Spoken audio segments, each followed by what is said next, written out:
keeping it with earnings, let's talk about Prime Focus. It delivered its second quarter numbers. It reported a loss on the bottom line, and the margins too halved in the second quarter. So let's understand what went by.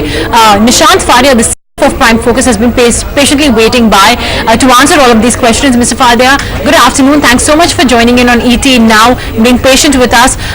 It's been a mixed quarter. If you could take us through the key highlights of what went by in the second quarter, because you've clocked in a loss. So when can we see a turnaround?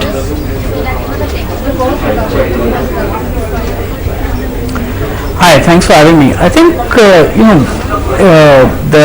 the loss which you're talking about is primarily on account of 2 or 3 one-time items. We've extended the exercise period of ESOPs for our employees in the parent company as well as the sub, and that results in a one-time charge. There's also a one-time charge in the other finance costs for extinguishment of early extinguishment of a liability which we had. So we're not too perturbed with that loss. From an operating perspective, EBITDA's has reduced on a QOQ or a YY basis, marginally, but order book looks good.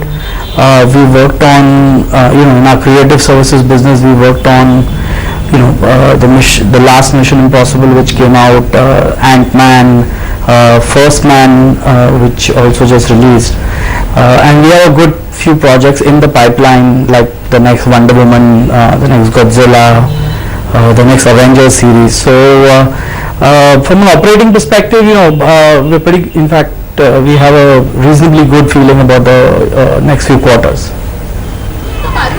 Okay, so that of course is the key highlights. What about margins? What explains this, and what are you doing to ensure that your margins pick up going forward?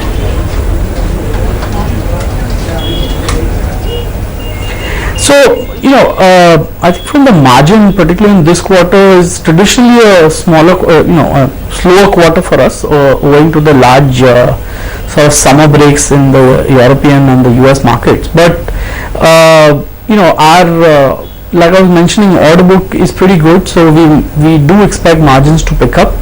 I think this time also, there is a new accounting standard which has come, IFRS 15, regarding revenue. So we've had to push some revenue, although we booked the cost for that in this quarter. So that is, it's a transient impact, you can say, which is coming into this quarter.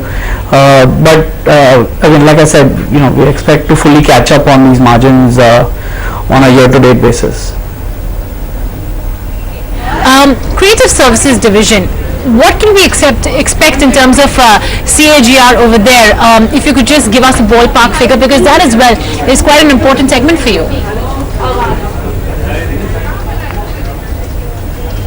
Yeah, in fact, that's the largest. It's almost 80% of our consolidated revenue. So, we revenues, between 10 and 15%, over the next few quarters, or let's say 2 or 3 years, is what we sort of aim at.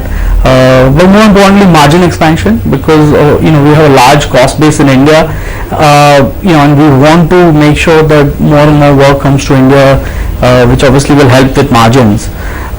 Also, just to touch upon a few exciting opportunities in that space, because as you're aware, with the influx of new money via Netflix and Amazon and Apple and Google in the OTT space, we're seeing a lot of interest in those players to use our services, which is high-end and premium visual effects.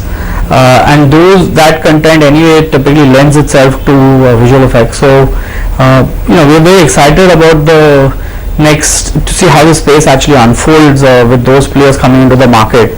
And of course, the filmed entertainment, the typical Warner Brothers, Fox, and the typical large studios obviously continue to see good growth in box office on in the Hollywood and global scenario.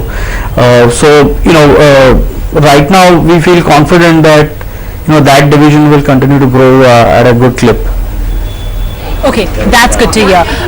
Let's also talk about how you're going to address the concern of cutting movie production budgets in Western markets due to the economic slowdown, because this is a niggling fear that many analysts do have.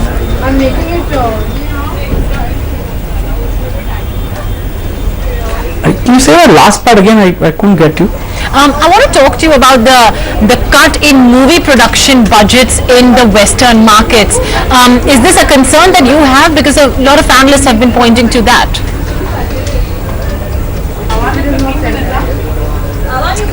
Not really, Okay. the franchise models, I mentioned earlier we were working on the second Wonder Woman and the fourth series of the Avengers. There's a spin out from the Fast and Furious series called Hobbs and Shaw, which is also, currently we are doing work on that.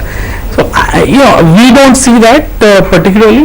We don't, and even if that were the case, our portion of the budget, which is the visual effects or the digital spend, I think is only going up because as you sort of recognize, when you have a franchise model, each movie tends to be bigger and better looking than the other, and that's nothing but better visual effects on that front. So from our perspective, if that were the case also, I don't think it affects us honestly. Okay, fair enough. I think on that note, Mr. Fadia, we've got a brief gist of what exactly happened in the second quarter. Thank you so much. Good luck. You've got very interesting franchises that you're working with, and we hope to chat with you next quarter as well. Thank you so much for joining in. Thanks again for having me. Okay, well that was Prime Focus. The stock is lower by 2% as we speak, perhaps responding to that loss figure on the bottom line. But steep increase in gas pipeline tax